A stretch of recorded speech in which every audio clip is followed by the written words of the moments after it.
Listen, do you hear that? The wind is picking up outside, rattling the window frames of this old house. It's a lonely sound, isn't it? But tonight, I find comfort in it. It reminds me that the world is still moving, still breathing, even when we feel like time has stood still. Make yourself comfortable. Pull that chair a little closer to the fire. There's something we need to talk about. Something heavy. It's a quiet companion that follows us from the moment we reach adulthood until the day we close our eyes for the last time. It's a bag of stones that we carry on our backs, adding a new one every year. We call it regret. I've lived a lot of years. And I've realized that the house of an old man is filled with more than just furniture. It's filled with ghosts. Not the kind that hide under the bed, but the kind that whisper in the middle of the night. Ghosts of the people we didn't love well enough. Ghosts of the opportunities we let walk out the door because we were too afraid to say yes. Let me tell you about a ghost of mine. Her name was Sarah. It was the summer of 1974. I can still smell the scent of rain on the hot pavement and the perfume she used to wear, something like lavender and old letters. She was a dreamer. She had a plan to move across the country, to a place where we could start something of our own, far away from the expectations of our small town. But I was a man of stability. I was proud of my steady job at the mill. I told her it was a fool's errand. I told her we needed to be practical. I watched her pack her bags, thinking she would eventually come back to her senses. I watched her train pull out of the station, and I convinced myself I was the smart one. I went back to my steady job in my quiet house, and I waited. I waited for 20 years. She never came back. And as the decades passed, that steady job became a cage, and that practicality became a hollow victory. I traded a life of adventure and love for a life of safety. That, my friend, is a stone that has sat in the bottom of my bag for half a century. Sometimes I take it out and look at it, wondering how different the colors of my life would be if I had just gotten on that train. Do you have a Sarah? Maybe yours isn't a person. Maybe it's a career you abandoned because someone told you it wasn't realistic. Maybe it's a creative spark you smothered because you were worried about what the neighbors would think. Maybe it's a conversation you never had with your father before he took his final breath. We all have these what-ifs that keep us awake when the rest of the house is sleeping. We become master architects of imaginary lives. We build entire worlds based on one different choice. We spend hours walking through the rooms of the life we didn't live, wondering if the sun is brighter there. We punish ourselves for not knowing then what we know now. But that is the great cruelty of life. Wisdom only arrives after the event that requires it has already passed. We look back at our younger selves with the eyes of an 80-year-old and wonder why we were so foolish.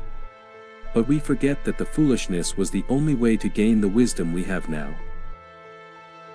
It is a cycle that can break your heart, or it can be the foundation of a deeper understanding of what it means to be human. I remember another time, back in the 80s. My brother, Arthur, came to me with a crazy idea. He wanted us to buy a piece of land near the mountains, start an orchard. I looked at the numbers, looked at the risk, and I said no. I told him he was dreaming. He went anyway, and I stayed in the city.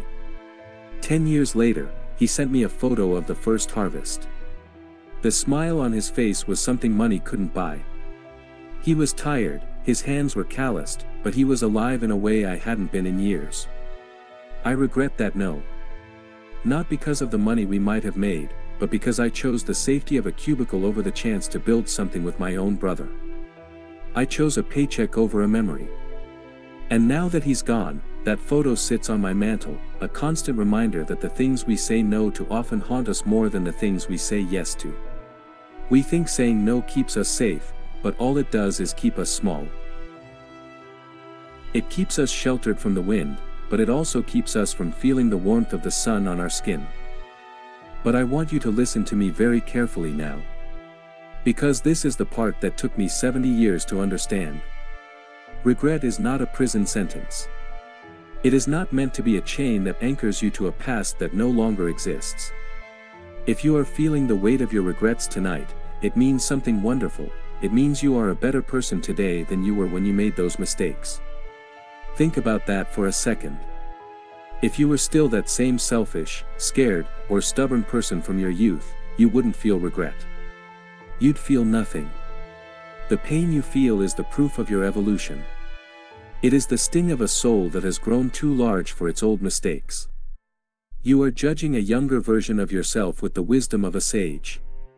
It's like being angry at a child for not knowing how to read. That younger version of you didn't have your scars. He didn't have your perspective. He was just doing his best to survive a world that he didn't yet understand. He deserves your mercy, not your condemnation. I used to visit an old friend of mine, Thomas. He lived in a house overlooking the cliffs. Every day, he would sit and watch the tide come in and out. One day, I asked him how he dealt with the mistakes of his past. He looked at me with eyes that had seen more grief than most, and he said, "Christopher, the past is a graveyard. You can go there to pay your respects, but you cannot build a home there." He was right. Many of us have built entire mansions in that graveyard. We live among the headstones of our failures, wondering why we feel so cold and lonely. We keep the wounds open, picking at the scabs of old memories, convinced that if we suffer enough, we can somehow balance the scales and change what happened. But the universe doesn't work that way. Time is a one-way street, and the bridge behind us has been burned to ashes. We must learn to walk across the ashes into the new day, even if we are limping from the weight of what we've lost. The burden of what if is a thief. It steals the beauty of what is. Right now, as I speak to you, there is magic happening. There is a moon rising over the trees. There is a deep peace in the silence of the night. There are people in your life, right now, who need your presence and your love. But if you are too busy looking over your shoulder at the shadows of 1985 or 1999, you will miss the light that is shining on your face today. I remember my father. He was a hard man, a man of few words and even fewer smiles. We spent years in a cold war of silence, both too proud to be the first to lower our guard. When he got sick, I told myself I'd visit him next weekend. I told myself we'd have that talk when the time was right. But the time was never right. And then, suddenly, there was no more time. For years, that silence haunted me. I'd stand by his grave and try to say all the things I should have said while his heart was still beating. I carried that guilt like a lead cloak. But then, one night, I realized that if my father were here, he wouldn't want me to spend my remaining years in a state of penance. He would want me to use that lesson to be better to the people who are still here. That is the secret, friend. You take the stone out of the bag, you look at it, you thank it for the lesson, and then, you set it down. You don't throw it away, because it's part of your story. But you stop carrying it. You stop letting it dictate how you walk. If you regret a lost love, let that regret teach you to hold your current loved ones a little tighter. If you regret a missed career path, let it teach you to appreciate the quiet and the simplicity of the life you have now.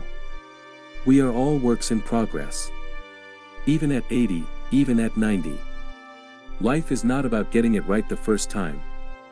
It's about what you do after you get it wrong. The scars you carry are not marks of shame, they are the medals of a life that was actually lived. Only those who never try, never fail. Only those who never love, never lose. Look at your hands. They have worked, they have held, they have trembled. They have made mistakes. But they are still here. And as long as there is breath in your lungs, the story isn't over. You can't write a new beginning, but you can absolutely write a beautiful ending. Think about the time you spent worrying about things that never happened. Every moment you spend in regret is another moment you are losing. It is a double theft. You are letting the past steal your present twice. I once saw a hawk circling above the valley. It didn't look down at the ground it had already passed. It looked forward, at the wind, at the horizon. We were meant to be like that hawk. We were given eyes in the front of our heads for a reason, so we can see where we are going, not where we have been. If you are still breathing, then there is still time to make peace with yourself. There is still time to be the person you wish you had been 30 years ago. It starts with one act of kindness, one honest word, one moment of true presence. The clock is ticking, but it hasn't stopped yet. There is still room for one more great story, one more act of courage. The weight of regret can be heavy, yes. But you don't have to carry it alone. We are all in this together, a brotherhood of people who have stumbled and fallen. None of us has a perfect record. The difference is whether you let those what ifs become a wall that keeps you from the world, or a bridge that leads you to a deeper understanding of humanity. As the fire dies down, I want you to do something for me. I want you to take one of those regrets, the one that's been bothering you the most lately. Look at it. Admit that it happened. Acknowledge the pain it caused. And then, I want you to say out loud, I am not that person anymore. Because you aren't. You are the one who survived it. You are the one who grew from it. Set the bag down, friend. Your back wasn't meant to carry that much weight for this long. There is still beauty to be found. And there is still love to be given. Don't let your sunset be ruined by the shadows of your sunrise. I've learned to treat my memories like old books in a library. I can take them off the shelf, I can read the chapters, but I don't have to live inside the book anymore. I can close the cover and put it back. You can do that too. There is a great freedom in realizing that you are not your mistakes. You are the witness to your own life. And as a witness, you can choose to look at your story with mercy. Mercy is a word we don't use enough. We are our own harshest critics, our own most brutal jailers. But tonight, I want you to open the cell door. Walk out into the fresh air of self-forgiveness. It won't be easy. That old weight has a way of trying to crawl back onto your shoulders. But every time it does, you just have to remind yourself that the debt has been paid. You've suffered enough. You've learned the lesson. It's time to move on. The night is quiet now. The fire is almost out. It's time for us both to rest. Don't let the could have been steal your sleep. Tomorrow is a new day, a day that has never been lived before. Walk into it with light shoulders and an open heart. Thank you for spending this time with me.